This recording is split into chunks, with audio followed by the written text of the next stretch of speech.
Join us today as we talk about the Nintendo Virtual Boy.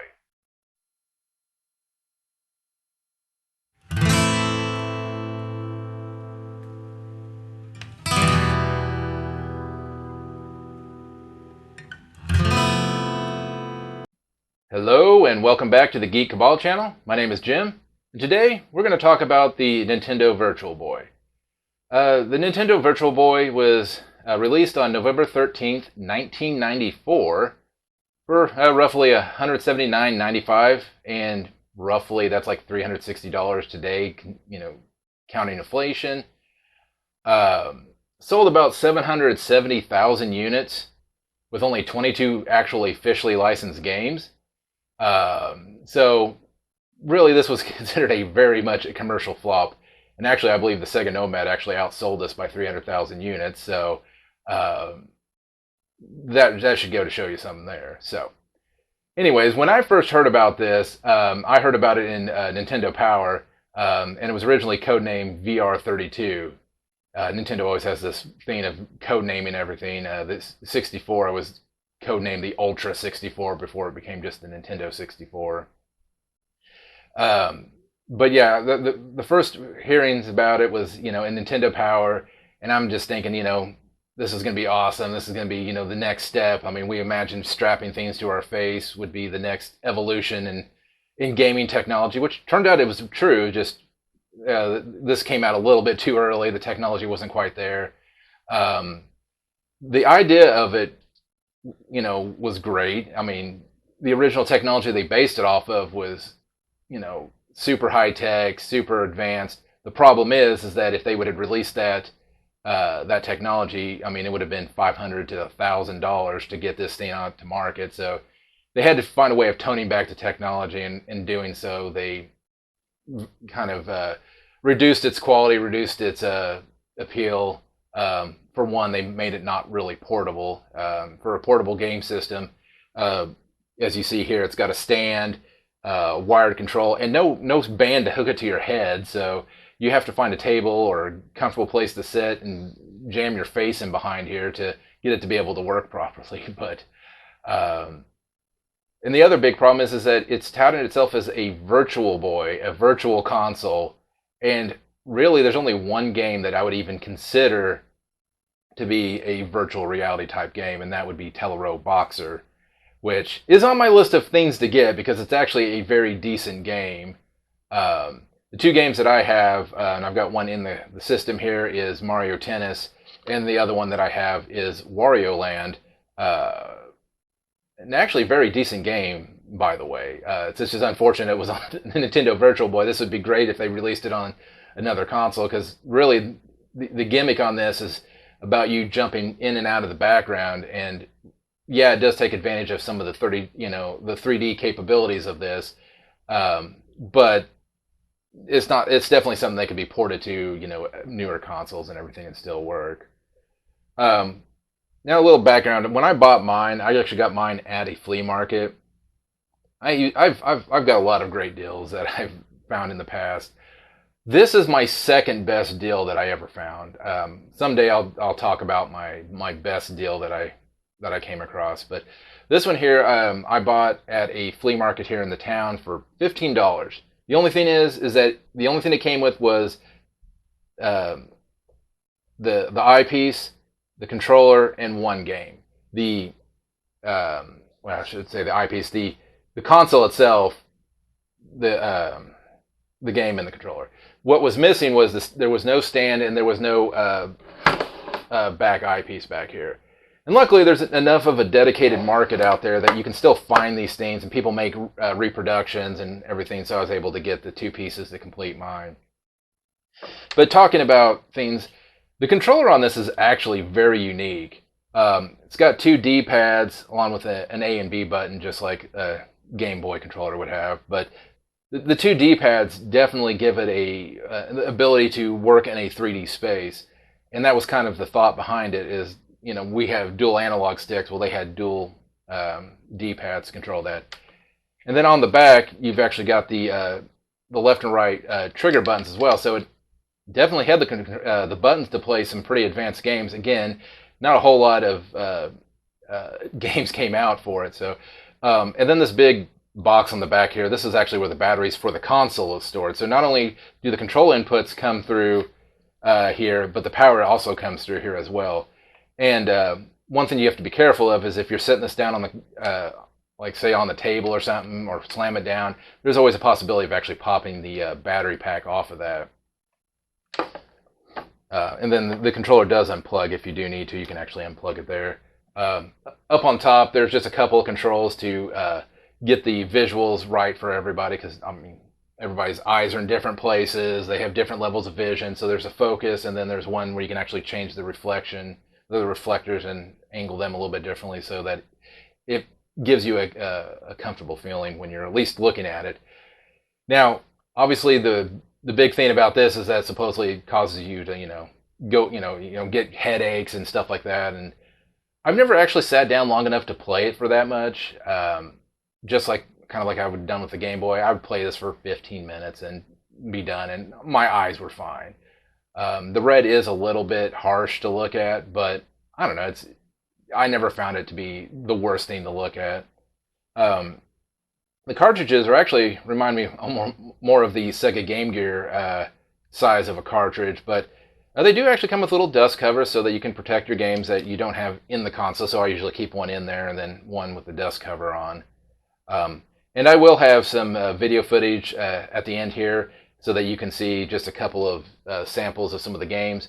Just note that it's very hard to record on one of these things, so I had to do some workarounds on that, but there may be a little bit of flashing imagery because I couldn't quite get the refresh rate right on my camera. So besides that, some just kind of neat things about some of the games on here is there is only one movie license game for this, and it was Waterworld. So I guess if you're going to have a game with very little color and little background, I guess Waterworld would be the right one. So the water was black and everything else was red. So, good luck with that. From what I saw, it's not a bad game. It's just it doesn't really have like a end goal in mind. It's more of like how many points you can kind of score kind of game it looked like. Not on my list of games that I really desire to have.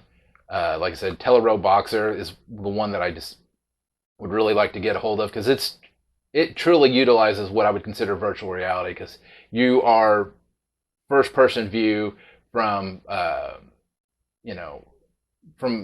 robot you're fighting in, and using the controls to control each one of your arms to actually punch and box and do all of that. So it is on my list, and sometime I'd like to do a review on that as well. And just to talk about the magazine here, funny story, I was looking through my Nintendo Powers. The second one from the top was the exact one that I was looking for. But this was the issue where they actually went in to talk about the Virtual Boy. And this came out in August of '95. So this was definitely after the release. And this was probably was an attempt to try to boost some sales before they inevitably, stop, selling these. But overall, I mean, Nintendo hasn't had very many missteps, but this was definitely one of them.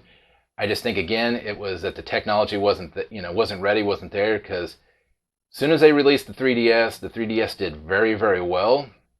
Not initially, but after the library built up, it did very well, and just showed that the technology needed to be there first to be able to release something like this. And really, they should have touted it as a 3D console and not a virtual console, because really, again, it's not virtual reality minus one game out there. And then there's at least one game out there that I think is completely unplayable, and that is I should have looked this up, but it's a flying game very similar to Star Fox, but they couldn't obviously do, it's just wireframes. So just imagine wireframes flying into wireframed objects with no shading.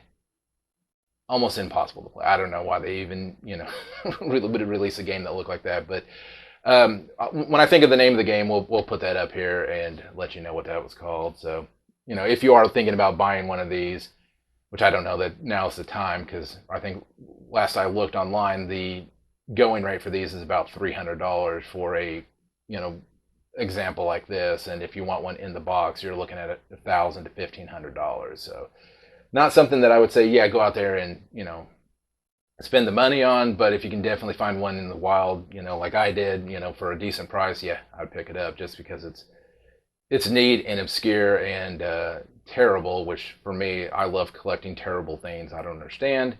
Just something I do. It's why I have a Philips CDI. Not a great console. Some good memories with it, but not a great console. So anyway, like I said, I'll do some show some demonstrations of some of the games. But definitely, if you are interested or want to know any more about this, or would like to see me do somehow do some let's play on this, just definitely leave those notes in the comments.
But that's all that I really got to talk about on this one here. Not really much to show. Very interesting, time to be alive to when this thing came out. The hype that was around it, and then just the utter disappointment of when it happened. But anyways, that's all that I've got. So just like usual, do the normal YouTube stuff: the likes, the subscribes, the shares, hit the bell notification, that kind of stuff. And yeah, and if you ever play the Nintendo Virtual Boy, obviously don't play for longer than 15 minutes or you may go blind.